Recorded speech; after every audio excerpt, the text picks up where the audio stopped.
ಕೋಳಿ ಕೂಗಬೇಕು, ಕಲ್ಲು ಬಸವ ಗುಟುರು ಹಾಕಬೇಕು, ತಾಟೆ ಮರ ಹುಟ್ಟಬೇಕು, ಯುದ್ಧವಾಗಬೇಕು. ಕಾಗೆಯೊಂದು ರಕ್ತವನ್ನ ಕತ್ತು ಬಗ್ಗಿಸದೆ ಕುಡಿಬೇಕು. ಅಬ್ಬಾ, ಕೇಳ್ತಾ ಇದ್ರೇನೆ ಭಯ ಆಗತ್ತೆ. ಆದ್ರೆ ಇದು ಕಾಲಜ್ಞಾನದಲ್ಲಿ ಬರೆಯಲ್ಪಟ್ಟಿರೋ ಭವಿಷ್ಯವಾಣಿ. ನಂದಿ ಬೆಟ್ಟಕ್ಕೆ ಬರುವವರಿಗೆಲ್ಲ ಮೊದಲ ಆಕರ್ಷಣೆ ಈ ನಂದಿ ವಿಗ್ರಹ. ಈ ವಿಗ್ರಹದ ಜೊತೆ ಇದ್ದ ಕಲ್ಲು ಕೋಳಿ ಹೇಗಿತ್ತು ಅನ್ನೋದಕ್ಕೆ ಸಣ್ಣ ಸಾಕ್ಷಿಯೂ ಸಿಕ್ಕೋದಿಲ್ಲ. ಅಲ್ಲಿ ಕಾಣುವುದು ನಂದಿಯ ಬುಡದಲ್ಲಿರುವ ಸಣ್ಣದೊಂದು ಕಲ್ಲು ಅಷ್ಟೇ.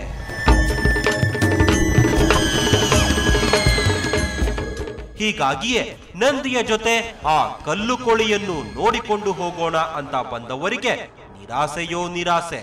ನಾವು ಪ್ರವಾಸ ಬಂದಿರೋದು ಇಲ್ಲಿ, ಆದರೆ ಇಲ್ಲಿ ಕಲ್ಕೋಳಿ ಇರುತ್ತೆ ಅಂತಂದ್ರು. ಕಲ್ಕೋಳಿ ಬಸವ, ಇಲ್ಲಿ ಕಲ್ಕೋಳಿಗೆ ಯಾರೋ ಕದ್ಕೊಂಡು ಹೋಗ್ಬಿಟ್ಟಿದ್ದಾರೆ. ಇದು ಕಲ್ಲು ಕೋಳಿಯ ಕಥೆಯಾದ್ರೆ ಈ ನಂದಿ ವಿಗ್ರಹದ್ದೂ ಒಂದು ಕಥೆ ಇದೆ. ಅದು ಹಲವು ವರ್ಷಗಳ ಹಿಂದೆ ಹೀಗಿರಲಿಲ್ಲವಂತೆ, ತುಂಬಾ ಚಿಕ್ಕದಾಗಿತ್ತಂತೆ. 88 ವರ್ಷದ ಈ ಅಜ್ಜನ ಪ್ರಕಾರ ಇವರು ಚಿಕ್ಕ ಹುಡುಗರಾಗಿದ್ದಾಗ ನಂದಿ ವಿಗ್ರಹ ತುಂಬಾ ಚಿಕ್ಕದಾಗಿತ್ತು. ನಾವು 16 ವರ್ಷ ಹುಡುಗನಿಂದ ಅಲ್ಲಿ ಎಮ್ಮಿಗೆ ಮೇಯಿಸ್ತಾ ಇದ್ದೆ. ನಾನು ಆ ಎಮ್ಮಿಗೆ ಮೇಯಿಸೋಕೆ ಹೋದಾಗೆಲ್ಲ ನಾನು ನೋಡ್ತಾ ಇದ್ದೆ. ಆವಾಗ ಬಸವಣ್ಣ ಇನ್ನೂ ಚಿಕ್ಕದಾಗಿ ಕಾಣ್ತಾ ಇದ್ದ. ಇವರ ಪ್ರಕಾರ ನಂದಿ ಬೆಟ್ಟದಲ್ಲಿರೋ ಈ ನಂದಿ ವಿಗ್ರಹವನ್ನ ಯಾರೋ ಪ್ರತಿಷ್ಠಾಪಿಸಿದ್ದಲ್ಲ, ಯಾವ ಶಿಲ್ಪಿಯೂ ಕೆತ್ತಿದ್ದಲ್ಲ. ಅದು ಉದ್ಭವ ಮೂರ್ತಿ ಅನ್ನೋದು ಈ ಜನರ ನಂಬಿಕೆ. ಬೆನ್ನ ಮೇಲೆ ಹಿಂದಿನ ಕಾಲದಲ್ಲಿ ಋಷಿಮುನಿಗಳು 4 ಕಾರ ಹೊಡೆದಿದ್ರು.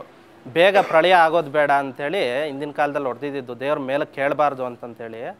ಆರೆಗಳು ಬೆನ್ನ ಮೇಲೆ 2 ಅಡಿ ಕಾಣ್ತಾ ಇತ್ತು. ಅದು ಮುಳುಗೋಗಿ ಅದ್ರ ಮೇಲೆ ಬೆಳ್ಕೊಂಡು ಬರ್ತಾ ಇದೆ ಈಗ ದೇವರು.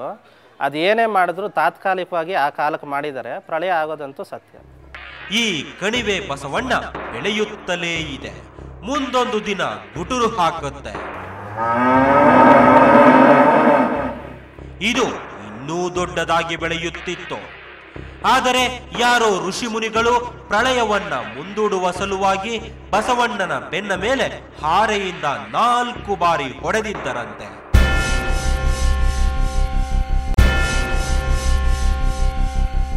ಹಾಗಾಗಿ ಬಸವಣ್ಣನ ಬೆಳವಣಿಗೆ ಕುಂಠಿತವಾಗಿದೆ. ಇಲ್ಲದಿದ್ದರೆ ಇಷ್ಟೊತ್ತಿಗೆಲ್ಲ ಪ್ರಳಯ ಆಗಿಬಿಡ್ತಿತ್ತು ಅಂತಾರೆ ಇಲ್ಲಿನ ಜನ. ಪ್ರಳಯ ಆಗೋದು ಯಾಕೆ? ಯಾರೋ ಹೇಳಿದ ಭವಿಷ್ಯವಾಣಿಯ ಮೇಲೆ ಇವರು ಇಷ್ಟು ನಂಬಿಕೆ ಇಟ್ಟುಕೊಂಡಿರೋದು ಯಾಕೆ? ಇಂಥ ಪ್ರಶ್ನೆಗಳನ್ನ ಇಟ್ಟುಕೊಂಡು ಕುಳಿತರೆ ಒಬ್ಬೊಬ್ಬರು ಒಂದೊಂದು ಕತೆ ಹೇಳ್ತಾರೆ.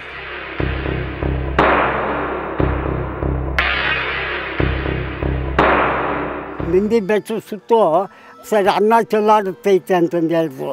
ಅದು ಮೊನ್ನೆ ಒಂದು ಸಲ ರಾಜೀವ್ ಗಾಂಧಿ ಆವಾಗ ಬಂದೆಲ್ಲ ಸುತ್ತು ಕಾವಲಿರ್ತಾ ಇದ್ರು.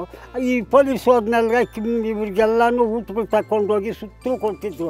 ಆಗ ಬೇಕಾದ್ರೆ ಸಣ್ಣ ಸುದ್ದಿದ್ದು ಆಗೋಯ್ತು.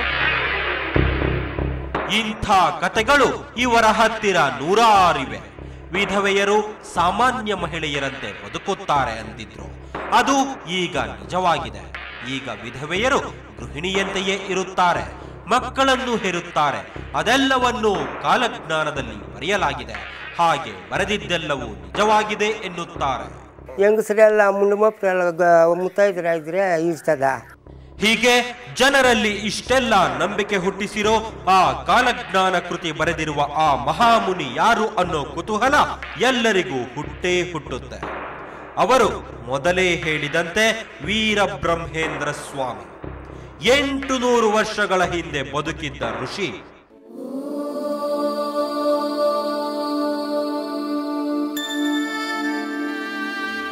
ಅವರು ಬರೆದಿಟ್ಟ ಕಾಲಜ್ಞಾನ ಗ್ರಂಥ ಇಂದಿಗೂ ಜನರ ಜೀವನದಲ್ಲಿ ಬೆರೆತು ಬಿಟ್ಟಿದೆ. ವಿಚಿತ್ರ ಅಂದ್ರೆ ಕೂಗೋಕೆ ಆ ಕಲ್ಲು ಕೋಳಿಯೇ ಇಲ್ಲ. ಕದ್ದೊಯ್ದ ಕಳ್ಳರ್ಯಾರೋ ಯಾರಿಗೂ ಗೊತ್ತಿಲ್ಲ. ಇಷ್ಟಿದ್ದರೂ ಈ ಜನ ಮಾತ್ರ ಪ್ರಳಯ ಆಗೇ ಆಗುತ್ತೆ, ಆ ಕಲ್ಲು ಕೋಳಿ ಎಲ್ಲೇ ಇರಲಿ, ಪುಡಿ ಪುಡಿಯಾಗಿರಲಿ, ಪ್ರಳಯದ ದಿನ ಕೂಗೋದು ನಿಜ ಅಂತ ನಂಬಿಕೊಂಡಿದ್ದಾರೆ. ಪ್ರಳಯದ ದಿನ ಆ ಕಲ್ಲು ಕೋಳಿ ಬಂದೇ ಬರುತ್ತಂತೆ.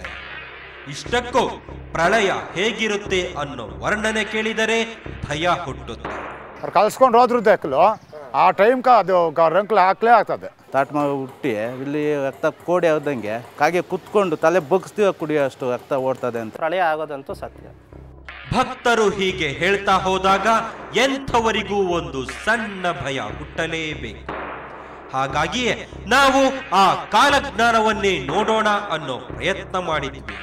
ಕಾಲಜ್ಞಾನ ಗ್ರಂಥ ಇರುವ ಆ ಪಾಪಾಗ್ನಿ ಮಠವನ್ನ ಹುಡುಕಿಕೊಂಡು ಹೊರಟೇ ಬಿಟ್ವು. ಅದು ದಕ್ಷಿಣ ಕಾಶಿ ಪಂಚನಂದಿ ಕ್ಷೇತ್ರ. ವೀರ ಬ್ರಹ್ಮೇಂದ್ರ ಸ್ವಾಮಿ ವಿಶ್ವರೂಪ ದರ್ಶನ ತೋರಿಸಿದ ಪವಿತ್ರ ಸ್ಥಳ. ಅಲ್ಲಿದೆ ಆ ಋಷಿ ಬರೆದಿಟ್ಟಿರುವ ಕಾಲಜ್ಞಾನ ಗ್ರಂಥ. ಇಷ್ಟೆಲ್ಲ ಹೇಳಿದ್ಮೇಲೆ ಆ ಕಾಲಜ್ಞಾನವನ್ನ ನೋಡದೇ ಇರೋದಕ್ಕಾಗತ್ತಾ? ನೋಡೋಣ. ಅದಕ್ಕೂ ಮುಂಚೆ ಈಗ ಒಂದು ಸಣ್ಣ ವಿರಾಮ.